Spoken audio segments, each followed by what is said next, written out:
there's a caravan behind us. It's halfway through the year, but we're finally back on the road again. On the road again. Just can't wait to get on the road again. So, Paul has to put up with my country music singing. Sorry, Paul. So for this episode, we're headed up to Mungalla Station, which is a cattle station just southeast of Ingham in North Queensland. Yep. And then we're heading up to, that's for 3 nights, and then we've got 5 nights up at Tinaroo, so that'll be this episode. So we hope you enjoy it. Ciao.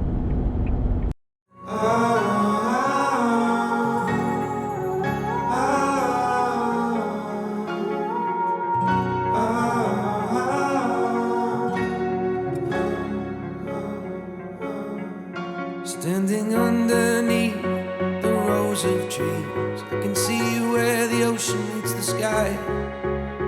Under our clothes, a fire grows. We are ready for this life of running wild. We're running wild. Underneath the rows of trees, I will see where the ocean meets the sky. Under your toes, the fire grows.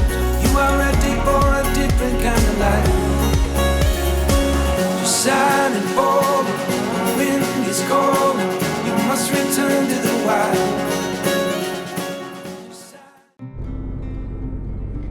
So we're pulling in to the public way bridge at Rollingstone, fully loaded up, so we'll check out what our weights are. I think it's the GCM and the tow ball weight that I'd be most concerned about, but anyway, we'll soon find out. Is it 1.2? It's the car fully loaded, tanks are full, water tanks are full, gas is full, everything's full. Our GCM is 5.96, we're allowed 5.95. So we're 10 kilo overweight. Perfect. That's not perfect. Tow ball is 320, so I'm pretty happy with We'll that. lose 10 kilos. So apparently we have to both go on a diet and lose 10 kilos. 5 kilos each. Okay, it's a challenge, it's on. Good morning, everybody.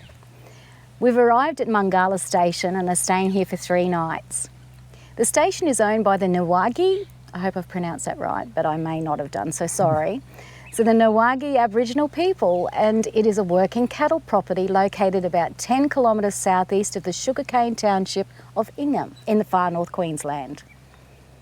As stated on the Wikicamp's details, this is a working cattle station and cattle is their priority, not camping. So it is a self-contained site, no power available, no water available. They do provide some they state their old showers and toilets there. However, because we're fully self-contained, I haven't had a look at them, so I can't comment on what they're like. But it is a beautiful property. There's 2 sort of camping areas on either side of the homestead, and it's all looking very green at the moment. So being a working station, they've restricted us to staying within the campgrounds. And we are not permitted to drive or walk around the property for a look, which is fair enough. Fair enough. Disappointing, but I can understand why. They do provide tours, which are $75 per person, but they are group tours with a minimum of 10 persons. We're not long out of the wet season, I suppose, so first thing in the morning, the mozzies are pretty horrendous. They are wild. Make sure you bring your repellent. But I mean, by 9:30, 10 o'clock, they're sort of fairly well gone, and they come back again a little bit in the evening, but not too bad. It's mainly the mornings where they're pretty savage. Like you get up in the morning and thankfully they're on the outside of the fly screen, but the fly screen's covered in mozzies. But like I said, throughout the day, they haven't really bothered us at all. The camping grounds where we are is located probably about 80 to 100 metres from Palm Creek, which is directly behind us, and you'll see some drone footage of that later. It gives us access to a bit of bird life, which of course is great for me. I haven't really seen anything too exciting, but I think probably the drier months around that July through to October when it's drier, the birds congregate here more. They also do have saltwater crocodiles down there, or they warned us to stay, not to go down there or swim because of salties. I'm happy to not swim. Yeah, and like I said, we're a good 80 to 100 metres away from the creek, so there's no issue. I have put the drone along the creek twice in the mornings to hopefully spot a salty, but no luck. The creeks were clear, so I haven't been able to actually see anything. Be exciting to see one. Yeah. So still hoping to photograph one in the wild at a reasonable closeness. Obviously not too close, but so far I think the closest we've been to one's about 300 metres, so haven't got some great photos yet. That's close enough for me. So the camping is $15 a night, so there's no power or water, as Paul said. But yeah, it's well worth a stop if you want a nice peaceful getaway. This is a top little spot. And it's a good place to base yourself if you want to have a look around that far North Queensland area, around the sugar town of Ingham. So we've got Forest Beach, Halifax, Lucinda would only be probably an hour's drive from here. We've got the longest jetty in the Northern Hemisphere at Lucinda. And we're heading off to Wallaman Falls shortly for a bit of a look at that. And the Wallaman Falls is the longest single drop waterfall in, I'm going to say, Australia. Did you get that from Google? I did. And I'm going to say Trust Australia. Google. And if it's wrong, I'll put it along here somewhere. Anyway, we hope you enjoy this episode. So butter chicken for dinner tonight. And we're cooking outside as we don't want to heat the van up. We're still a little bit warm and we're off grid, so cooking outside to keep the heat out.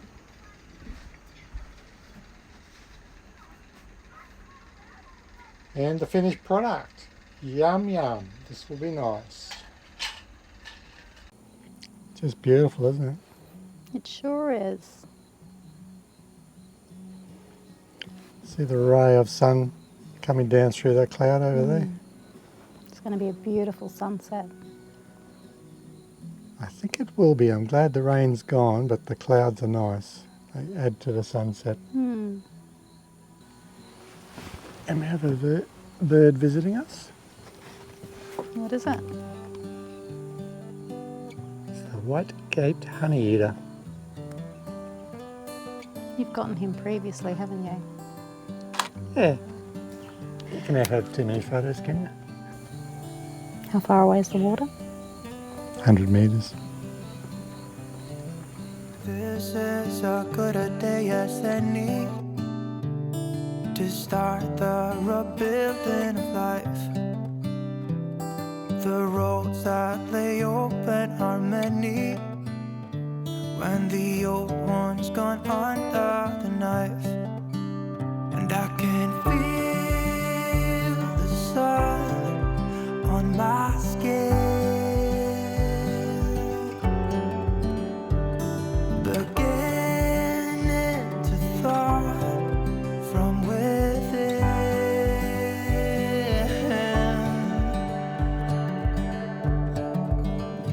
Today and not tomorrow, there's no time to borrow. Today is a good day to live.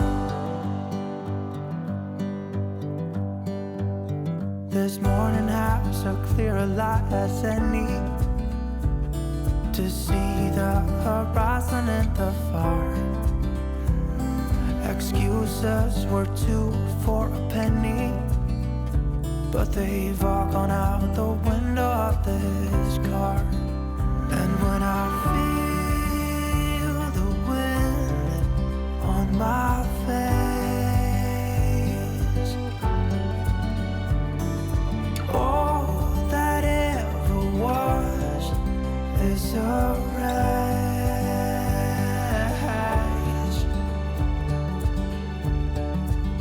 So we're on our way to Wallaman Falls, and the cattle are not in a hurry to get off the road. They're fat, contented cows, and they'll wander across the road in front of you.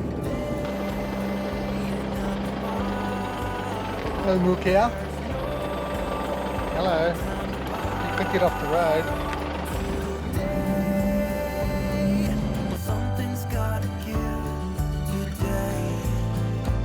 It's a good day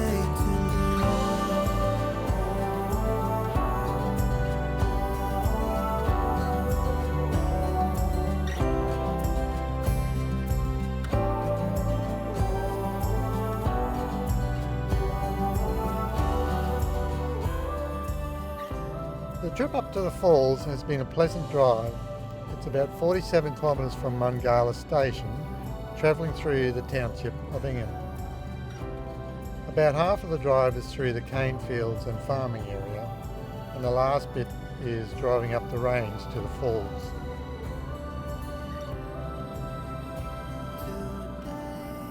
The range is quite windy and tight in places. I certainly wouldn't tow a caravan up here, but you would be able to bring up a camper trailer, and there is campgrounds just past the falls. We have picked an overcast day and it looks like rain is coming, but I'm sure we'll still enjoy the view.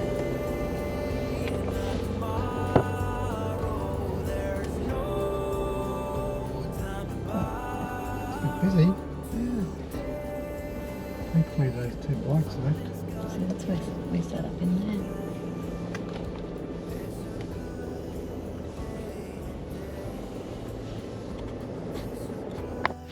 And here we are, we've arrived at Wallaman Falls. Pretty spectacular. See behind me. And a lot more water going over in Mungalla Station here. Yeah, definitely. Yeah.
We finished our 3 days at Mangala Station. Really quite enjoyed our stay here. Our next destination will be Tinnery Dam for us. Look, this is a beautiful spot. I would recommend it at $15 a night. It's a good base to have a look around that North Queensland, far North Queensland, Ingham area. And the caretakers were really quite friendly. We actually got a night for free. We booked for 2 nights and then went and said we'd stay another night, and they said, have a night on us. So wasn't that very nice of them? So yeah, look, they're very nice, and it's a nice place to stay.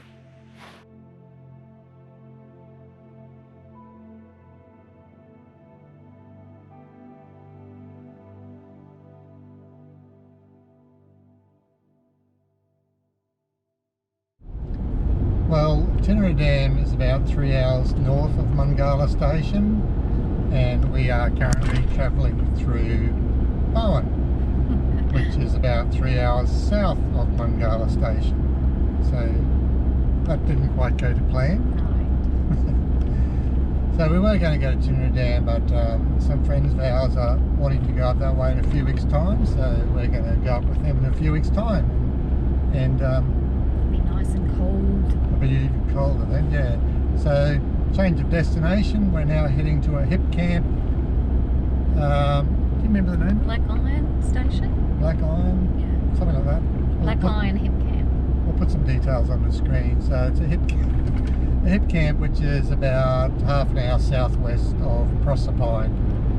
So we're about probably 45, 50 minutes out before we arrive, and we're staying there for the next 3 days. So we'll show you around when we get there. So if you're travelling on the roads just south of Bowen, there's roadworks everywhere. So, and as well as that, there's dozens and dozens of caravans. So the truckies are a little bit wild on the two-way. There's a little bit of swearing going on here and there. Sorry, truckies.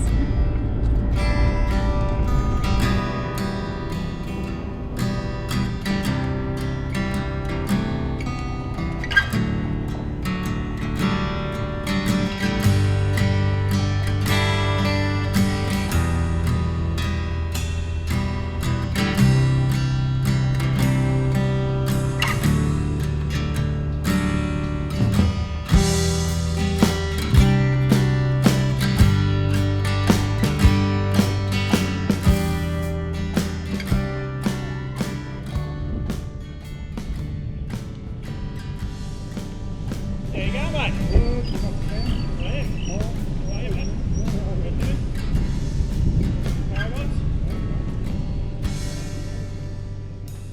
On arrival at Black Iron Campgrounds, we were met by the owner, Ben, who gave us a quick tour and overview of the site.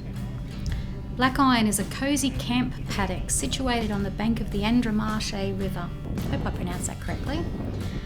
The property itself is 100 acres, and the camp paddock currently has 11 sites for caravans or tents. Guests are required to be fully self-sufficient with their own toilet and shower facilities, and they must take all waste and rubbish with them on departure.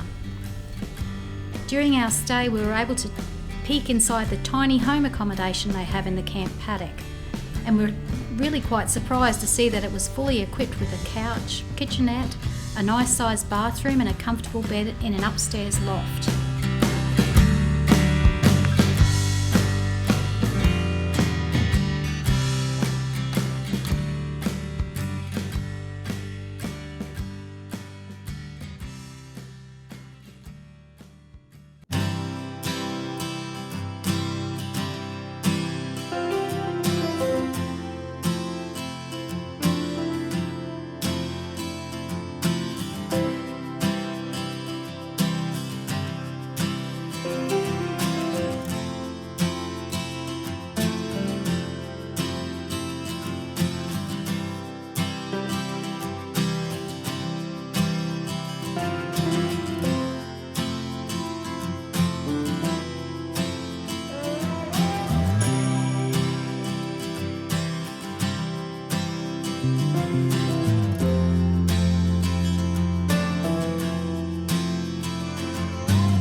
Chicken and veg. Just what the doctor ordered. On the barbecue. Yeah, nice. It should be good. You ready for this, Paul? Oh yeah? What are you adding? Sprinkling a bit of Maybe. It's what we like. and of course, you know, you can't prepare dinner without a glass of wine. So chin chin. I'll pass it on through and I'll do all the hard work. Bye.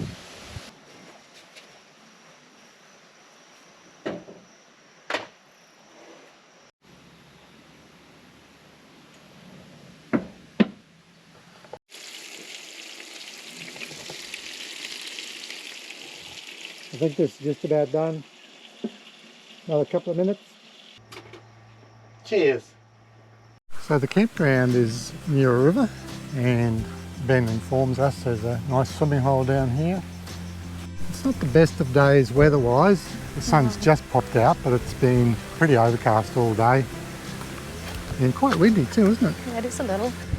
It's supposed to be a very good swimming area, but I'm not going to swim at the moment, it's too cold. Bit too cool to be swimming though. It's a nice little sandy edge to it. Be a beautiful spot on a warmer day, wouldn't it?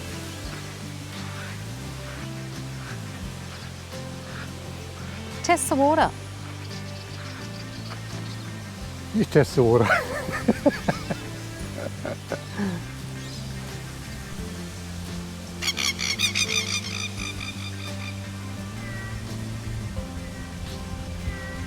Is that a Brahmani kite up there? Yeah, it is. There's two.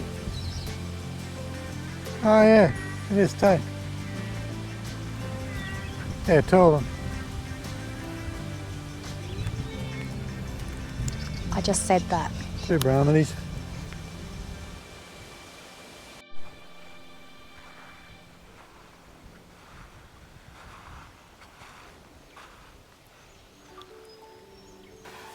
The creek's really very beautiful. This part's fairly shallow. It's probably only, I don't know, 30 centimetres deep. It's got a bit of a current running through it A too. little bit of a current, yeah, but it goes into a big pool down further, and it's very clear water, and it's cold, but it would be beautiful swimming on a warm day. There's some cute little dotterels Yeah, racing around as well. got a couple of photos of those. Yeah. But yeah, if it wasn't chicken, I'd definitely go for a swim. It's a bit cool and windy, but I'd love to go for a swim. So peaceful.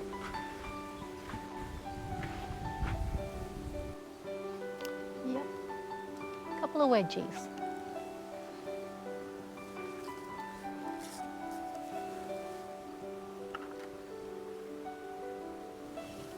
A little bit of sand in the shoes. A lot. A lot of sand, yeah.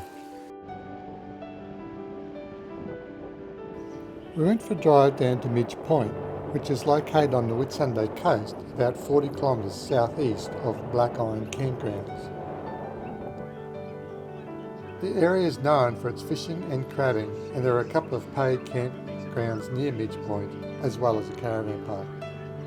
Midge Point does allow for driving on the beach with several access points, and the sand is quite hard. We didn't even lower tyre pressures. We've come for a drive to Laguna Keys, which was a resort, I think it was opened in the late 90s, I think, built and opened in the late 90s, and then went bankrupt about 3 years later. It's been bought and sold a few times since then, but never actually reopened, so a bit interesting. Went down to the boat harbour, had a look around the boat harbour. Quite a large area actually, you know. There's still housing here, or residential type area here, which I think is still occupied because the place looks sort of mowed. I think this is the golf course over here. And it's still mowed, so maybe still in use. Not really sure. Anyway, that was interesting. Well, we're going to try a brae for the first time. Never used a brae before. But thanks to Chelsea and Scott, we're now going to try one. I think I've got too much flame.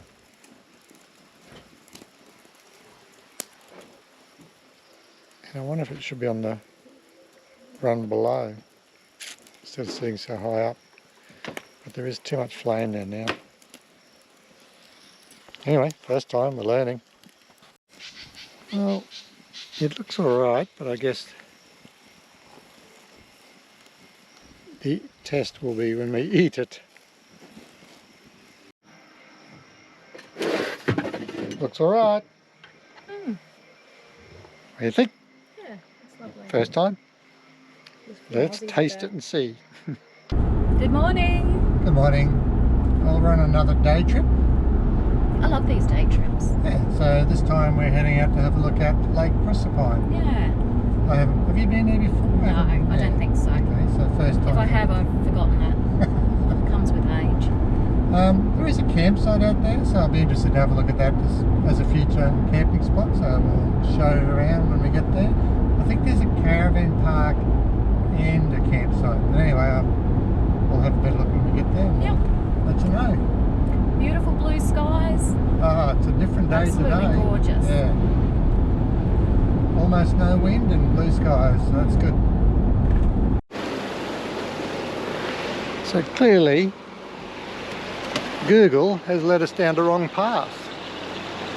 Because I don't think this is a normal road to Lake Proserpine. But check out these beautiful flowers over here.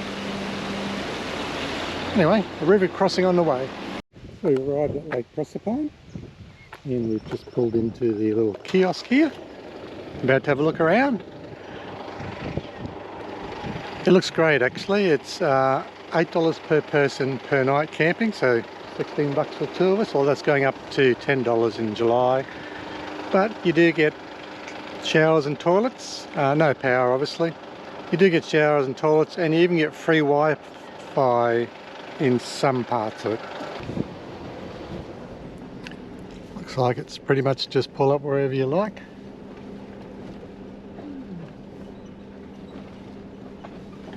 That's a nice view over there with Mount Roma in the background, isn't it? Yeah.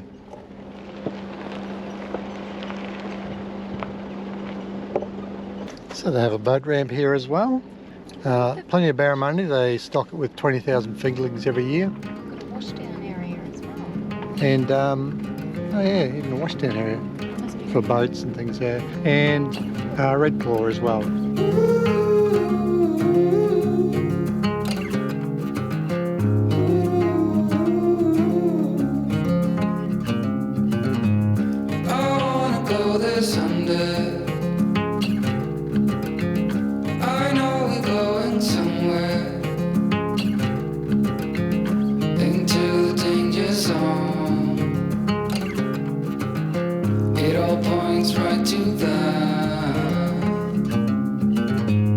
Set myself aside, lead the way on this trial. If you don't know the way, we can stop and make a change.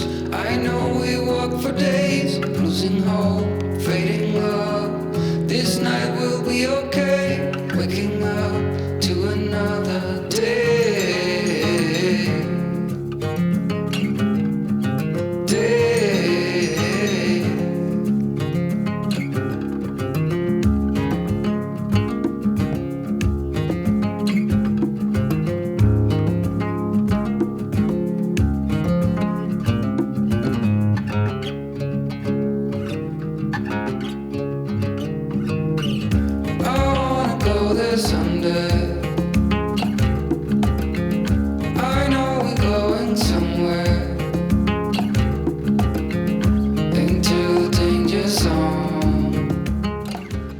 Well, we've finished our 3 days here at Black Iron and have thoroughly enjoyed it.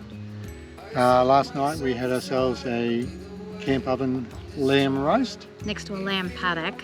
Next to a lamb paddock. Not one of the little lammies, but it was damn nice anyway, regardless the lamb was watching us.